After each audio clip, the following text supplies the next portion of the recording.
सिंगार का घमंड। गांव के एक शांत और संस्कारी परिवार में दो बहुएं आई थी, रीना और कविता। दोनों ही सुंदर थीं, लेकिन सुंदरता से भी ज्यादा उन्हें अपने सिंगार और दिखावे पर गर्व था। घर में जैसे ही सुबह होती, दोनों बहुएं आईने के सामने घंटों सजने संवरने में बिताती। महंगे कपड़े, गहने, मेकअप, सब कुछ उनके लिए एक प्रतियोगिता जैसा बन गया था। रीना सोचती, मैं कविता से ज्यादा सुंदर दिखूं। कविता सोचती, आज मैं रीना को पीछे छोड़ दूंगी। दोनों के बीच एक अनकहा मुकाबला चलता रहता था। सास, जिसका नाम सावित्री देवी था, ये सब रोज देखती और मन ही मन चिंतित रहती। घर के दोनों बेटे रमेश और सुरेश शहर में नौकरी करते थे। वे दिन रात मेहनत करते ताकि घर में कोई कमी न रहे, लेकिन उन्हें यह नहीं पता था कि उनके पीछे घर में क्या हो रहा है। धीरे धीरे रीना और कविता का व्यवहार बदलने लगा।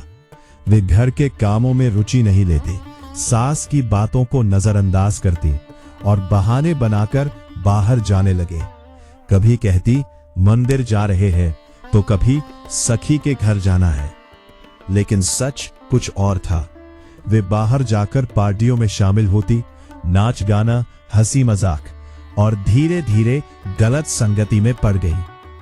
सावित्री देवी ने कई बार समझाने की कोशिश की, बेटा ये रास्ता सही नहीं है, घर की इज्जत सबसे बड़ी होती है। लेकिन दोनों बहुएं उनकी बात को हल्के में लेती। मान जी, आप पुराने जमाने की है, आजकल ये सब नॉर्मल है। कविता ने हंसते हुए कहा। दिल टूट जाता।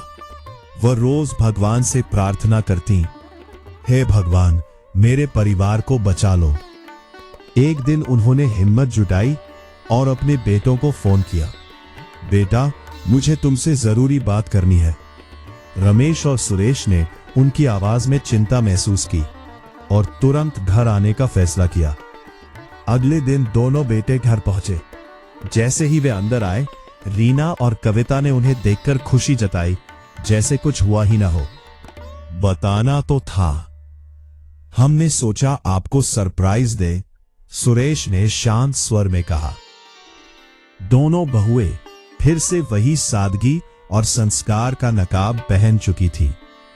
साड़ी ठीक से पहनी, सिर पर पल्लू, मीठी बातें, सब कुछ परफेक्ट। लेकिन इस बार बात अलग थी।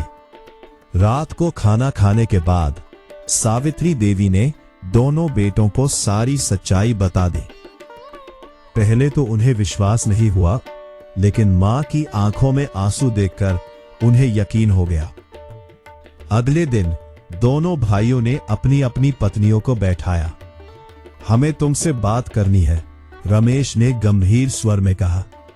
रीना और कविता थोड़ी घबरा गई। क्या हुआ? उन्होंने पूछा। सुरेश ने सीधे कहा, हमें सब पता चल गया है, तलाक लेना चाहते हैं। यह सुनते ही दोनों बहुएं सन्न रह गई। ऐसा मत करो, हम बर्बाद हो जाएंगे। दोनों बहुएं उनके पैरों में गिर गई। एक मौका दे दो, आखिरी मौका, हम सब ठीक कर देंगे।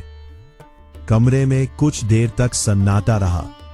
फिर सुरेश ने कहा, ठीक है, ये आखिरी मौका है।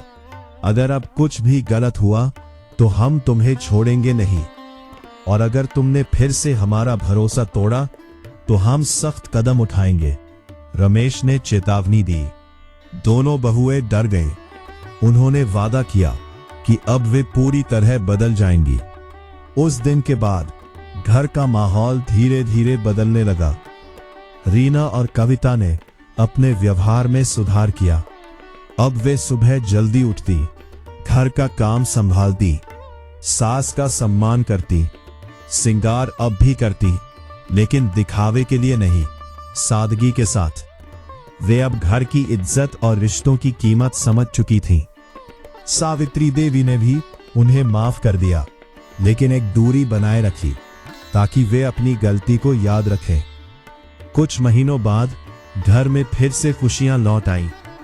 दोनों बहुएं अब सच में परिवार का हिस्सा बन चुकी थीं, सिर्फ दिखावे के लिए नहीं। रमेश और सुरेश भी संतुष्ट थे कि उनका घर बच गया। एक दिन सावित्री देवी ने दोनों बहुओं से कहा, बेटा, गलती करना बुरा नहीं है, लेकिन उसे सुधारना सबसे बड़ी बात होती है। दोनों बहुएं उनकी बात सुनकर भावुक हो गईं। उन्होंने सास के पैर छुए और कहा, मां जी, आपने हमें सही रास्ता दिखाया, हम कभी इसे नहीं भूलेंगे। अगर आपको हमारी ये कहानी पसंद आई हो और आप ऐसे ही इमोशनल, प्रेम, मोटिवेशनल और भक्ति से जुड़ी दिल छू लेने वाली कहानियां सुनना पसंद करते हैं, तो हमारे चैनल महाराजा अनुभव को जरूर सपोर्ट करें। वीडियो को लाइक करें ताकि हमें पता चले कि आपको ऐसी कहानियां पसंद आ रही है। चैनल को सब्सक्राइब करें और बेल आइकॉन दबाना ना भूलें ताकि हर नई कहानी आप तक सबसे पहले पहुंचे। और हाँ, कमेंट करके जरूर बताएं कि आपको ये कहानी कैसी लगी और अगली कहानी आप किस टॉपिक पर सुनना चाहते हैं। आपका एक लाइक, एक कमेंट और एक सब्सक्राइब हमें और भी बेहतर और दिलचस्प कहानियां लाने के लिए प्रेरित करता है। धन्यवाद। मिलते हैं अगली कहानी में एक नए अनुभव के साथ।